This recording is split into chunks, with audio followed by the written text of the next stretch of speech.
किसका बज रहा है? अपने प्री प्लान्ड एक इवेंट तैयार किया जाता है मोदी जी के लिए।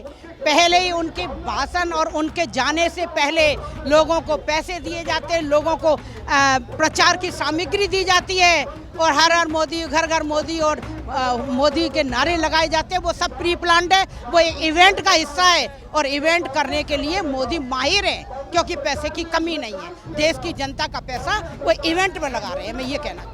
राजनाथ जी तो कह रहे हैं, लेकिन उनकी सरकार के जो चेहरे हैं ना, मोदी जी का चेहरा देखो, उनके अमित शाह का चेहरा देखो, मुरझा रहा है। राहुल जी की दहशत से पूरी सरकार हिली पड़ी है। सिर्फ हड़कंप है कि इनको कैसे रोका जाए, लेकिन राहुल जी ना डरे हैं ना पीछे हटेंगे। जो दोस्तों, आप देख रहे हैं पब्लिक रिएक्शन। आज हम दिल्ली के चंदीराम अखाड़ा के पास मौजूद हैं और यहाँ पे हजारों की संख्या में लोग बुलडोजर के खिलाफ रोड पर उतरे हुए हैं। अभी हाल फिलहाल में राहुल गांधी जी भी जुग्गवासियों से मिलते हैं और उनको आश्वासन देते हैं। उनके बाद दिल्ली की सीएम जो रेखा गुप्ता हैं, वो कहती हैं कि दिल्ली में बुलडोजर नहीं चलेगा, लेकिन कांग्रेस का यही मांग है कि जहां पे झुग्गी तोड़ी है वहीं पे उनको मकान अब बना के देना पड़ेगा। हमारे साथ बात करने के लिए मैं मौजूद में। आप कहाँ से? चौहान। रितु जी, आप कहाँ से आई हैं? आदर्श नगर। क्या मांग है आपकी? देखिए, मांग ये है, राहुल जी ने पहले ही स्पष्ट कर दिया है, कांग्रेस की नीति ने स्पष्ट कर दिया है कि किसी भी झुग्गी वाले को हम नहीं उजाड़ेंगे। यदि उनको स्थानांतरित करना भी होगा तो उसी दायरे में उनको मकान देंगे, उनको फ्लैट देंगे। जब उनका रहने का पुनर्वास होगा तभी उनको उजाड़ा जाएगा। उजाड़ा भी नहीं कह सकते, केवल पुनर्वास होगा। लेकिन जिस तरीके से भारतीय जनता पार्टी की सरकार पिछले 3.5-4 महीने से दिल्ली में आई है, जब से दिल्ली के गरीब लोगों का कहीं ना कहीं हनन हो रहा है। अगर झुग्गियों की बात करें, बिना सोचे बिना समझे उनको पूरी तरीके से टारगेट बनाकर बिना किसी पूर्व नोटिस के उनको उजाड़ा जा रहा है। तो क्या अवैध झुग्गियां थी, अवैध कब्जा था? देखिए, अवैध तो दिल्ली है, किस किस को खत्म करेंगे? क्या रेखा जी से ये पूछो कि इतना बड़ा विस्तार जहां पर पूरा भारत समाता है, उस दिल्ली में वैध और अवैध चलता है, लेकिन तुरंत आप गरीबों की रोटी रोजी छीनने के लिए आपको अवैध लगे। अगर अवैध थे तो आपने उनको वोटर कार्ड क्यों दिया? अगर अवैध थे तो उन्हीं के वोटों से आप दिल्ली की मुख्यमंत्री बनी है। आपको पहले सोचना चाहिए था कि अगर वो अवैध है तो उनको दिल्ली में मत देने का अधिकार क्यों दिया? तो ये सारी बातें तो इसलिए वो पूंजीपति, इसलिए मकसद ये है कि दिल्ली के वो लोग जो जमीनी स्तर पर अपना जीवन यापन कर रहे हैं उनको यहाँ से हटाया जाए। लेकिन अब तो कह रहे हैं ना कि झुग्गी नहीं टूटेगा, तो फिर विरोध किस बात का? विरोध राहुल जी के अथक प्रयास और संघर्ष से आज एक एक झुग्गी में जाकर राहुल जी ने उनसे हालचाल पूछा, उनका दुख जाना। राहुल जी ने देखा कि जिनको 25-25, 30-30 साल यहाँ दिल्ली में रहते हो गए, आज उनको तुरंत फेंक दिया गया उठा के।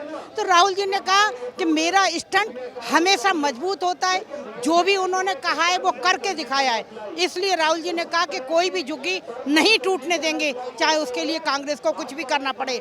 हिल गई भारतीय जनता पार्टी की दिल्ली की सरकार, हिल गई और फिर सीएम रेखा गुप्ता को अपना बयान है उससे मुकरना पड़ा और उससे पलट के कहना पड़ा। शुरू से कहते हैं कि जहां झुग्गी वहीं मकान। फिर कब कहते हैं? बीजेपी हमेशा कहती है इस बात। कभी नहीं कहती। बीजेपी जब कहती है जब प्रेशर की राजनीति होती है।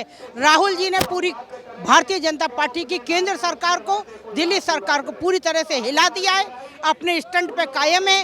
वो ही देश में एकमात्र नेता है जो गरीबों की सुनते हैं। राहुल गांधी तो बहुत कुछ कह रहे हैं कि मेरे पास वो जो चुनाव आयोग है वो मर चुका है। उनको कैसे देखती हैं? बिल्कुल मर चुका है। जिस तरीके से आपने हरियाणा देखा, जिस तरीके से आपने राजस्थान देखा, जिस तरीके से आज बिहार में, आप ये बताइए, बीएलओ को इतनी पावर दे दी गई कि सरकारी कर्मचारी बोर्ड बना रहे हैं और बोर्ड बना के बोर्ड काट रहे हैं। उनको क्या राइट है काटने का?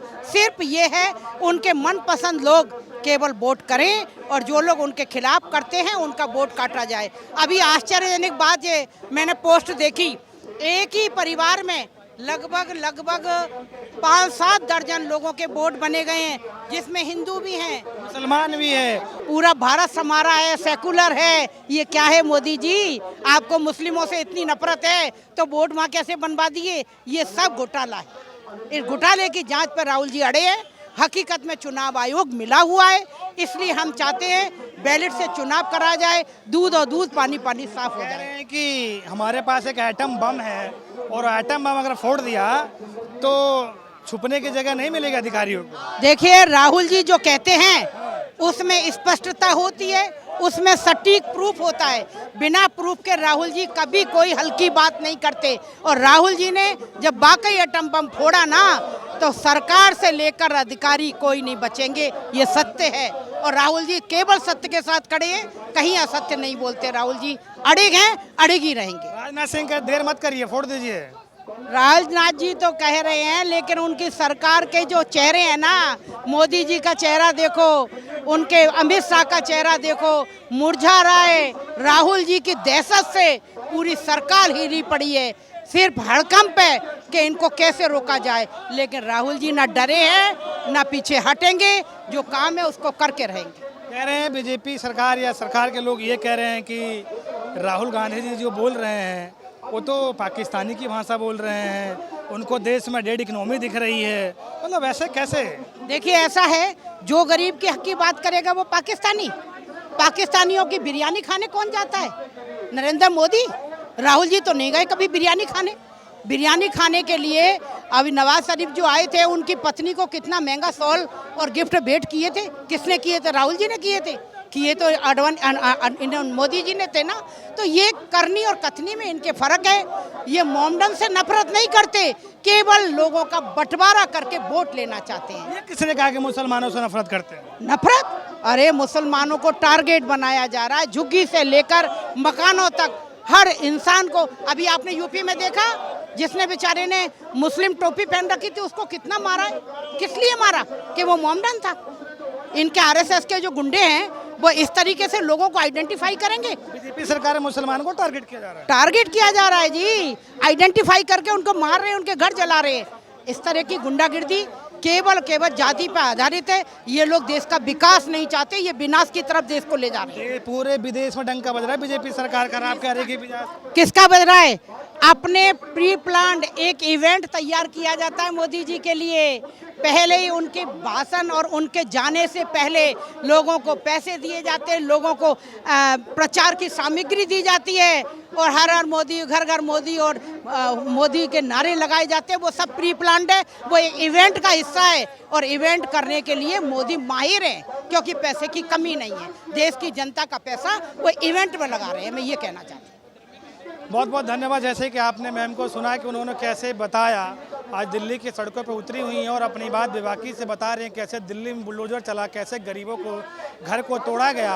और उन्होंने बाकायदा बिहार के SIR पे भी बात किया। आप हमें दीजिए इजाज़त, देखते रहिए पब्लिक से। धन्यवाद।